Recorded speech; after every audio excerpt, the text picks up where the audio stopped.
Good afternoon. मैं राजेश पांडे। हम लोग पिछले क्लासेस में बहुत कुछ कवर किए थे। आज हम लोग 3 टॉपिक कवर करेंगे। एक तो है कि जनरल स्टाइल क्या होता है,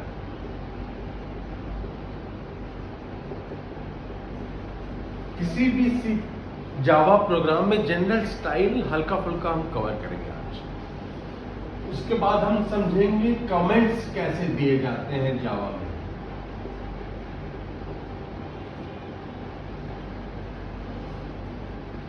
उसके बाद हम समझेंगे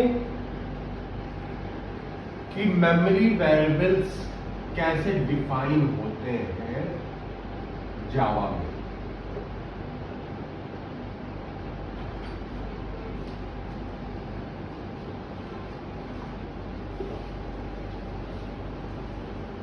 सबसे पहले जनरल स्टाइल, तो उसमें हमें बस 4 चीजें अभी कवर करेंगे, बात आगे क्लासेस में और कवर करेंगे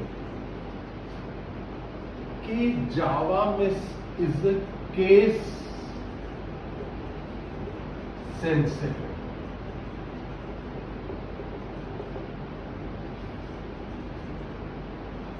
एन और N is not same in Java. ये दोनों डिफरेंट चीज। अगर हम लिख दें प्रिंट एलएन या फिर प्रिंट एलएन, ये गलत होगा, ये सही होगा। तो जनरल स्टाइल में हमने पहला क्या टॉपिक कवर किया कि जावा इज केस सेंसिटिव। ठीक है। अब दूसरा जनरल स्टाइल हम समझेंगे जावा का, वो है सेमीकोलन। किसी भी लाइन के एंड को सेमीकोलन से एंड करते हैं। ये बहुत इंपॉर्टेंट है।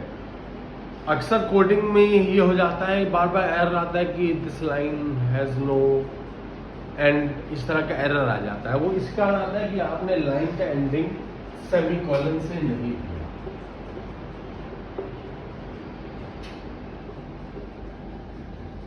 तो 2 जनरल स्टाइल हम समझ चुके हैं। अब तीसरा वो है कर्ली ब्रेसेस।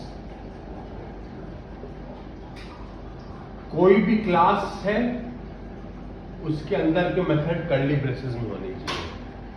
कोई भी फंक्शन है, उसके अंदर के लाइंस कर्ली ब्रेसेस में होने चाहिए। कोई भी इफ लूप है या कंडीशनल लूप है, वो भी कर्ली ब्रेसेस में होना चाहिए।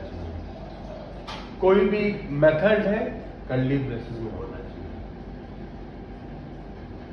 तो हम 3 टॉप पॉइंट समझ गए। लास्ट जनरल स्टाइल का पॉइंट है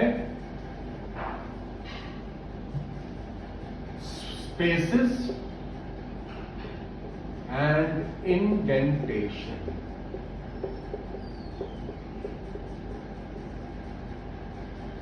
जावा में स्पेसेस इंडेंटेशन इसलिए भी जरूरी है कि कभी भी हम कोई सॉफ्टवेयर लैंग्वेज बनाते हैं तो हमें ये दिखता रहना चाहिए कि जो, जैसे मैंने तो लिख दिया सॉफ्टवेयर की लैंग्वेज, पर जो दूसरा आदमी पढ़ रहा है, जिसने लिखा नहीं था, उसको रीडेबल लगे, स्पेसेस हो, इंडेंटेशन, जब समझ सके कि कोड एग्जैक्टली कर क्या रहा है, लिखा क्या गया है, जिसने भी कोड डिजाइन किया है उसने क्यों इस तरह का कोड डिजाइन किया, वो हम समझ सके। उसमें स्पेसेस एंड इंडेंटेशन बहुत इंपॉर्टेंट है। और कंपाइलर इसको नहीं समझता, स्पेसेस एंड इंडेंटेशन को हटा देता है। कंपाइलर में कोई समस्या नहीं आती। तो हम जनरल स्टाइल समझ चुके हैं जावा का। अब हम सेकंड टॉपिक पे आएंगे, कमेंट्स। कमेंट्स में पहला है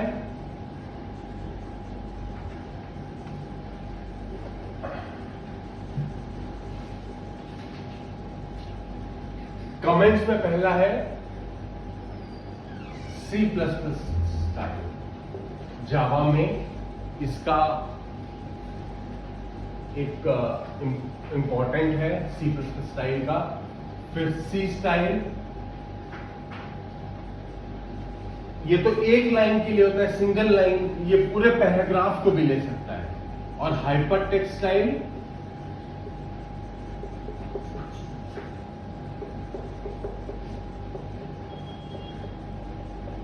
हाइपर टेक्स्ट स्टाइल ये भी होता है।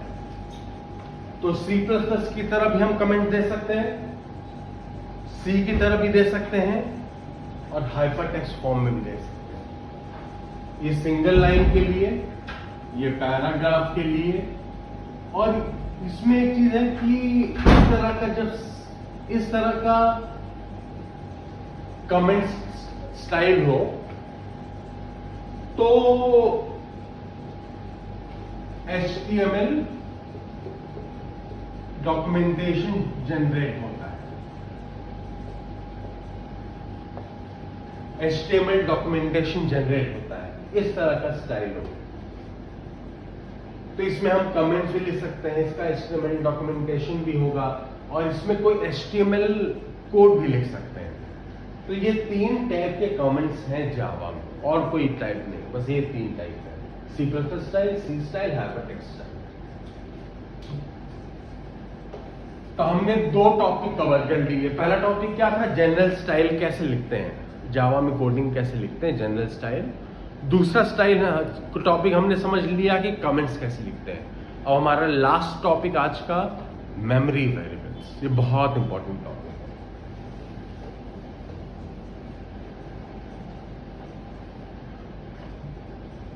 Memory variables,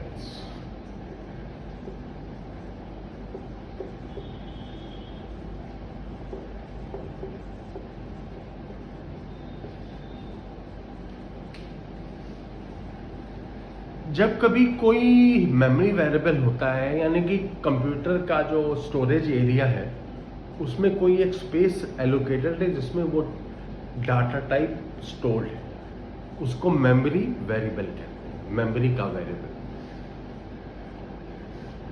memory variable 2 type के होते हैं, एक तो प्रिमिटिव टाइप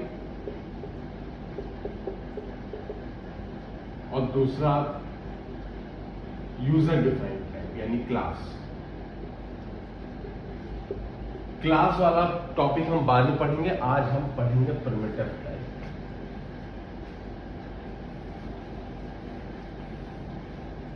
तो हम समझ तो चुके हैं कि मेमोरी वेरिएबल क्या होता है। अब समझते हैं कि प्रिमिटिव टाइप में कितने टाइप के होते हैं। Byte, char, short, int, long, float, double,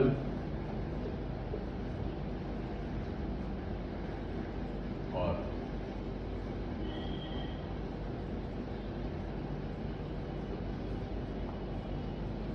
bite, char, short, int, long, float, double और बुलियन।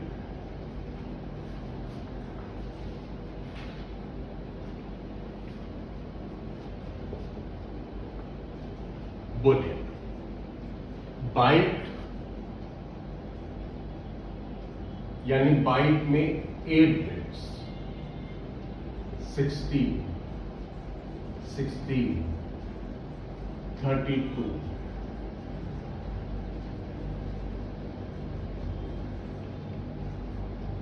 64, 32, 64 और 1। बुलियन में क्या होता है, या फिर ट्रू या फॉल्स, या 1 या 0। तो बाइट में कितने बिट्स होते हैं, 8 बिट्स, 16, 16, 32, 64, 32, 64 और सिर्फ 1 बिट। बुलियन में सिर्फ 1 बिट होता है। तो हम यहां पे फिर समझेंगे, हमने जनरल स्टाइल में समझा है जावा इज केस सेंसिटिव। तो जब कभी आप कोई इसको अगर हम लिखते लॉन्ग तो गलत है, सब सारे स्मॉल लेटर्स में। आप ध्यान दीजिए, जितने भी ये प्रिमिटिव डाटा टाइप्स है ये सारे के सारे स्मॉल लेटर्स में है। कोई भी कैपिटल लेटर्स में नहीं। हमें ध्यान देना होगा, हमने बोला था कि जावा इज केस सेंसिटिव। ये सब हमारे प्रिमिटिव सब के सब शॉर्ट कैपिटल लेटर्स में नहीं है, स्मॉल लेटर्स में।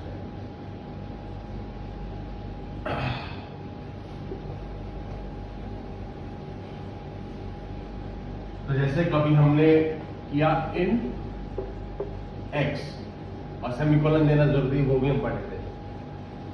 फिर एक ही में बहुत फ्लोट वाई जेड एम, बहुत सारे भी हो सकते हैं। फिर आप इसको डिक्लेयर करते वक्त इंस्टेंशिएट भी कर सकते हो, वो है इन n इज इक्वल टू 0 ये। तो एक तो डिक्लेरेशन था, और बहुत सारे वेरिएबल्स भी हो सकते हैं डिक्लेरेशन में, और डिक्लेरेशन के साथ इंस्टेंशिएशन भी हो सकता है। तो हम समझ तो चुके हैं, कुछ कुछ आइडिया लग चुके हैं कि मेमोरी वेरिएबल्स कैसे फंक्शन करते हैं जावा में। अब हमारा नेक्स्ट टॉपिक है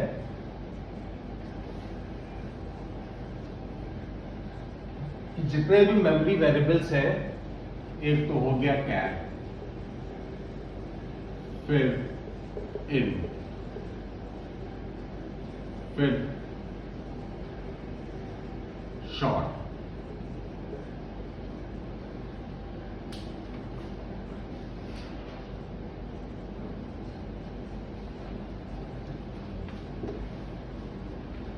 फ्लोट और बोली।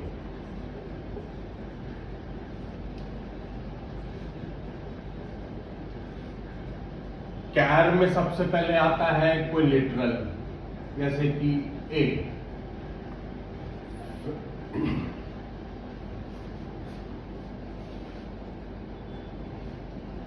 फिर स्पेशल कैरेक्टर जैसे कि एन। उसके बाद आता है ऑक्टल O3। फिर आता है हेक्साडेसिमल XA। फिर आता है यूनिकोड U3। ये तो हमने कैर का समझ लिया। फिर इंट में नंबर जैसे कि 4। फिर और क्या होगा, हेक्साडेसिमल ऑक्टल 0 1। फिर हेक्साडेसिमल X2। उसके बाद फिर यूनिकोड U1।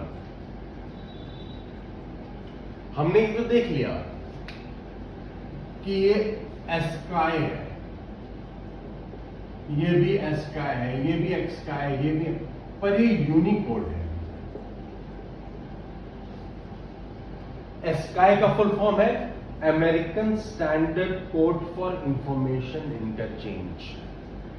यूनिकोड का फुल फॉर्म है यूनिवर्सल कैरेक्टर एनकोडिंग।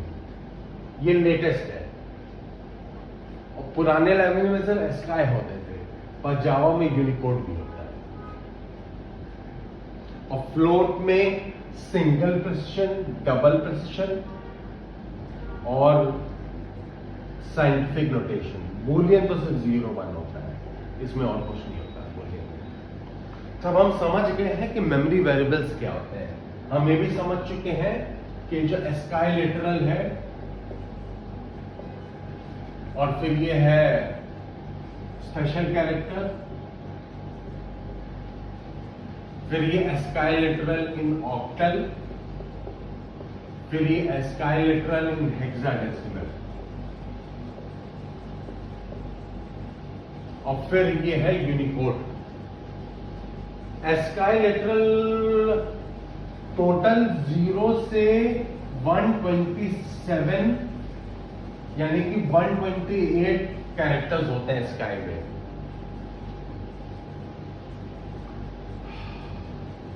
तो अब हम काफी कुछ समझ चुके हैं कि मेमोरी वेरिएबल्स होता क्या है। अब नेक्स्ट टॉपिक पे कल मिलेंगे।